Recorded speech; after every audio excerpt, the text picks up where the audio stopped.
பிரம்மாண்டத்தில் உள்ள அனைவரும் இதை காண்கிறீர்களா? எந்த சிவன் இதுவரை தன்னலமற்றவனாக காட்சி அளித்தானோ அவன் தனது மனைவியின் விரக தாபத்தில் மூழ்கி தன்னலம் மிக்கவனாகிவிட்டான். தனது பக்தர்கள் மீது பாரத்தை செலுத்த தீர்மானித்து விட்டான். சத்தியத்தின் பிரதிநிதி இன்று தனது மனைவியை பிரிந்த வருத்தத்தினால் தன்னலத்தின் அதிபதியாகிவிட்டான். பிரபஞ்சத்தின் சுயநலமற்ற சிவன் என்று சுயநலவாதியாக மாறுவார்.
மகாதேவா!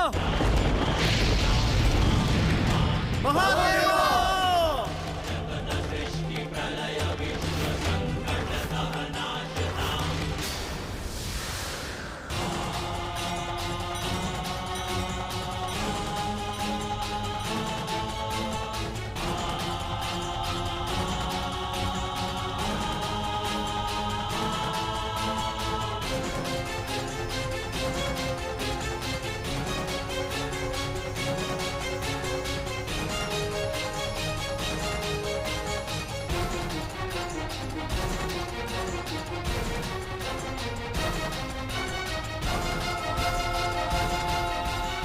தாங்கள் ஏன் இவ்வாறு செய்தீர்கள் மகாதேவா?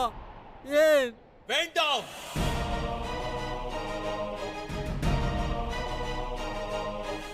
அங்கேயே நில்லுங்கள். ஏன் இவ்வாறு செய்தீர்கள்? எதற்காக பானங்களை தங்கள் மீதே செலுத்திக் கொண்டீர்கள்?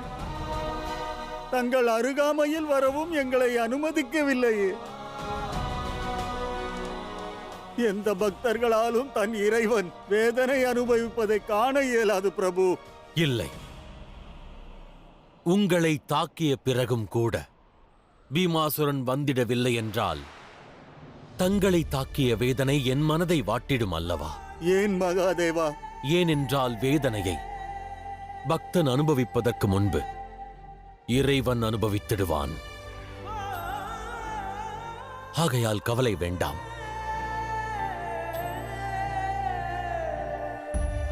ஹர ஹர மகாதேவா!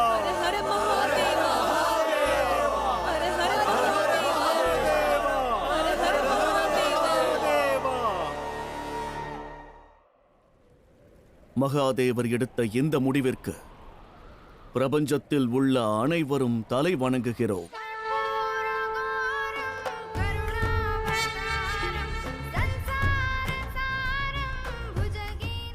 பிரபஞ்சத்தில் உள்ள அனைவரும் மகாதேவரை சங்கடம் தீர்ப்பவர் என்று ஏன் போற்றி பாடுகிறார்கள் என்று இன்று தெளிவாக விளங்குகிறது.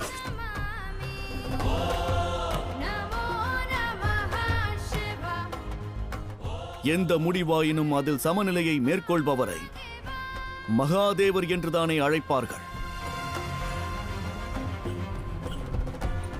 உணர்ச்சி பிரவாகத்திற்கு இடையே உகந்த முடிவினை எடுப்பவர்தான் பிரபஞ்சத்தின் சிவனாவார்.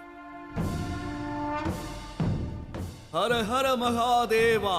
ஹர ஹர மகாதேவா! ஹர ஹர மகாதேவா! ஹர ஹர மகாதேவா! ஹர ஹர மகாதேவா!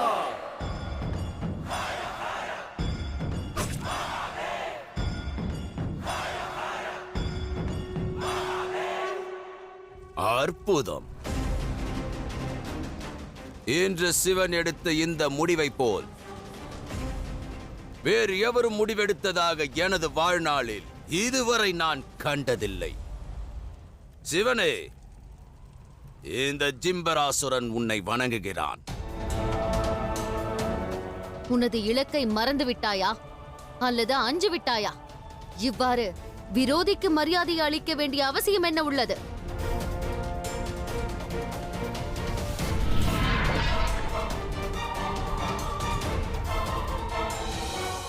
தாயே,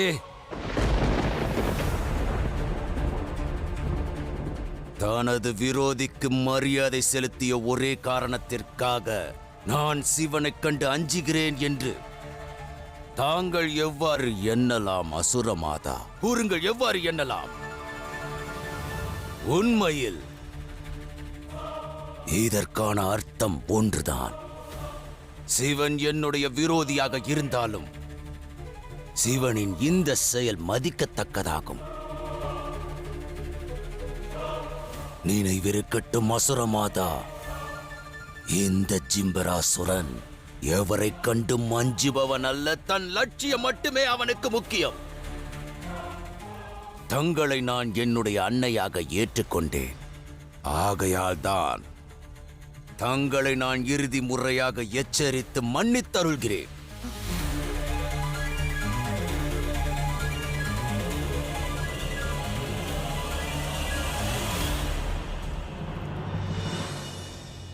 சூரியன் அஸ்தமிக்க இன்னும் 2 மணி நேரமே மீதம் உள்ளது. அதற்கு பிறகு சிவன், அவன் எவனாக இருந்தாலும் சரி, சவமாக மாறிவிடுவான்.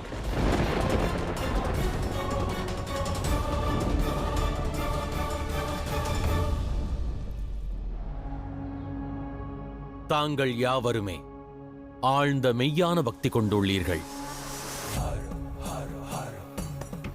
இப்பிரபஞ்சத்தின் சிவன் தங்கள் யாவருக்கும் கடன்பட்டிருக்கின்றான்.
நண்பா, யுத்தத்திற்கான சங்கநாதம் முழங்கியது. இனி நான் செல்ல வேண்டும்.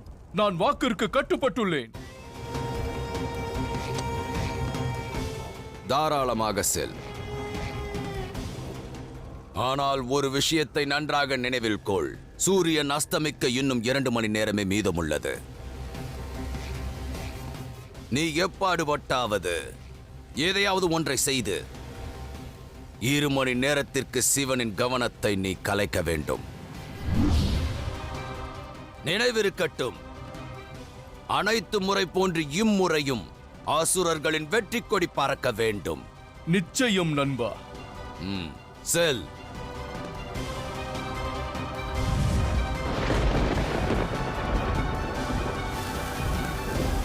ஸ்வாஹா.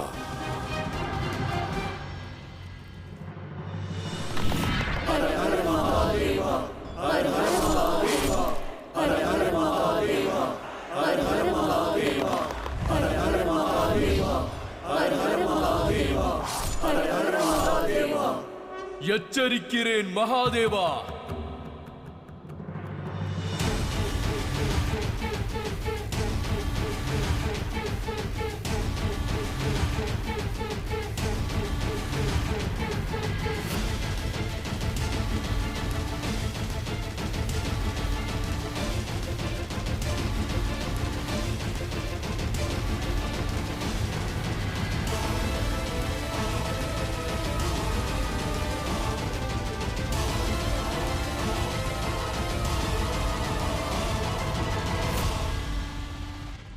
இந்த வனமும் இங்குள்ள மக்களும் எனது பொறுப்பில் உள்ளார்கள்.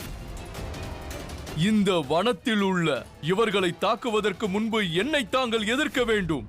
அவ்வாறெனில் யுத்தம் செய்.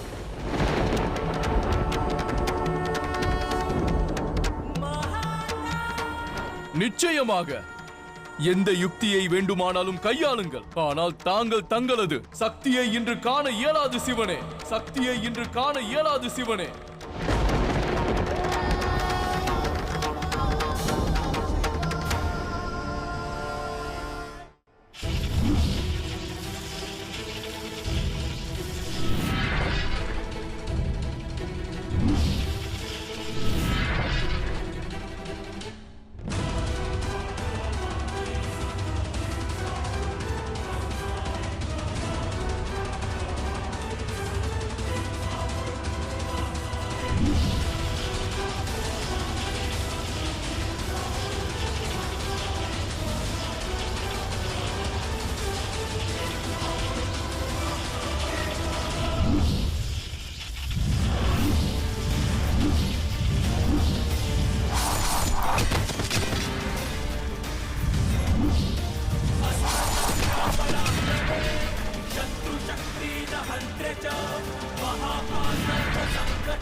மகாதேவா, நாளைய சூரியன் அஸ்தமனம் வரை தாங்கள் இவ்வாறே என்னுடன் யுத்தம் புரிவீர்கள். அதில் எந்த மாற்றமும் இல்லை.